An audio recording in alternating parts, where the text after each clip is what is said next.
Hello, hello, hello. My name is Kyle Van Voorst with Voorst.com, and today I'm doing something a little different.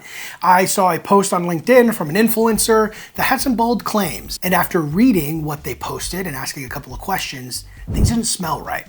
And I don't like it when people lie, and data doesn't lie. But influencers do, and I'm going to show you exactly how it breaks down. Let's dive right in. All right, so I'm not gonna call anybody out here, that's not my style. I just thought this was really important for people to know, so that way you can think for yourself. You can do the math and figure out, is what somebody telling me the correct thing, or should I be thinking about things differently? And I wanna show you how you do that. So there's an influencer on LinkedIn, they made this post about cold calling being dead, and that Facebook advertising was the new way.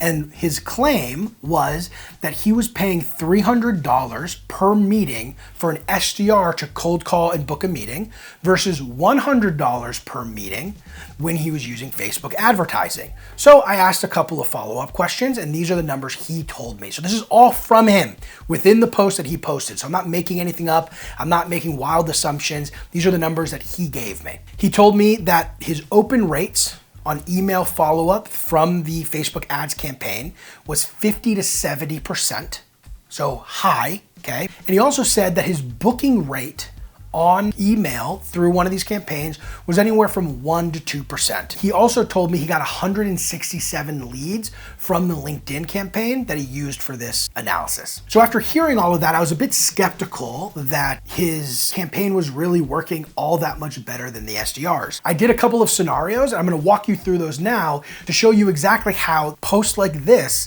can actually be pretty misleading. So let's jump in here. So what he told me was, he told me that he spent a little over $1,000 acquiring all these leads. So he spent $1,000, so you can see the cost there. Next, you can see the amount of leads that he got, so 167.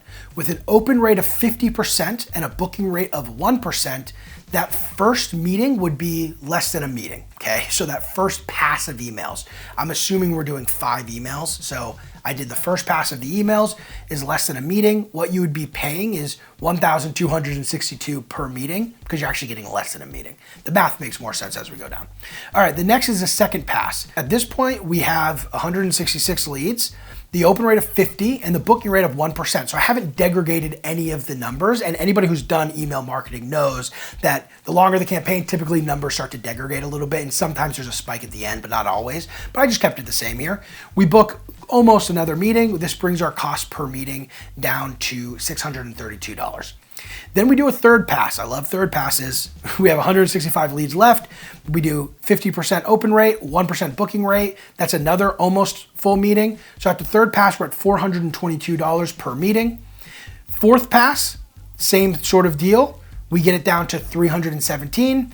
And then fifth pass, we finally break the 300 number. So with the first scenario, using, I think, fair numbers, I'm actually being very fair to the influencer here because I don't think these numbers would stay the same for every single email campaign. At the fifth pass is when we finally beat the SDR's cost per meeting. Remember, he said it was $300 per meeting that the SDR was booking using cold calling, but we didn't hit the 100 he said he was paying per meeting from the 167 leads that he booked. So it doesn't make any sense. So I tried to figure out how that could possibly be possible. So I did another scenario. Scenario 2, I used the best numbers that he gave, right? So if you look here, spent a little over $1,000, 167 leads. Let's say the open rate was 70%. The booking rate was 2%. That means we would book a little over 2 meetings from the first pass, which means we would be paying $450 per meeting.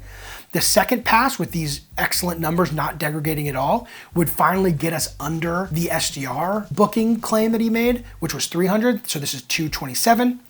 The third pass, you can see we get to 152.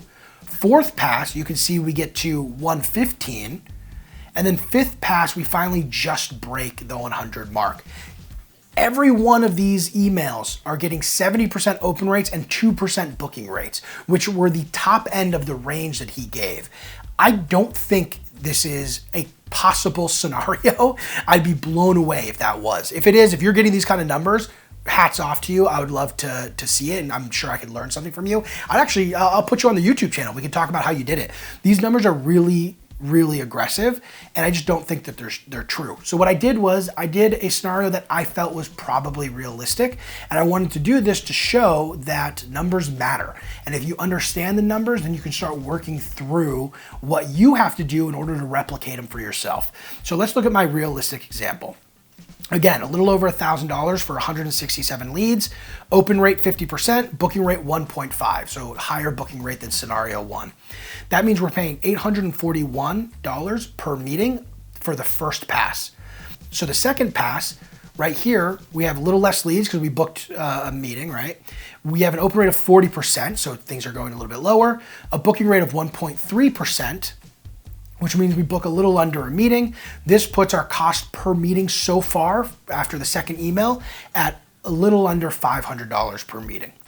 We do a third pass where we go from 40% open rate to 37 and from a 1.3 to a 1.1% booking rate. And that drops our numbers down to $378. Fourth pass, which we drop it from 37% open rate to 35%, and then the booking rate from 1.1 to 0.9, which brings us to $319 per meeting. And then finally, pass number 5, we drop it from 35% open rate to 32, and then 0.9% booking rate to 0.7%. So this ultimately gets our price per meeting down to $287. So what does this mean? What is the big takeaways? I know we went through a bunch of numbers, your head's probably all jumbled up. The thing I want you to take away from this is when we read stuff online, we often get the rose-colored glasses version of whatever the person is talking about.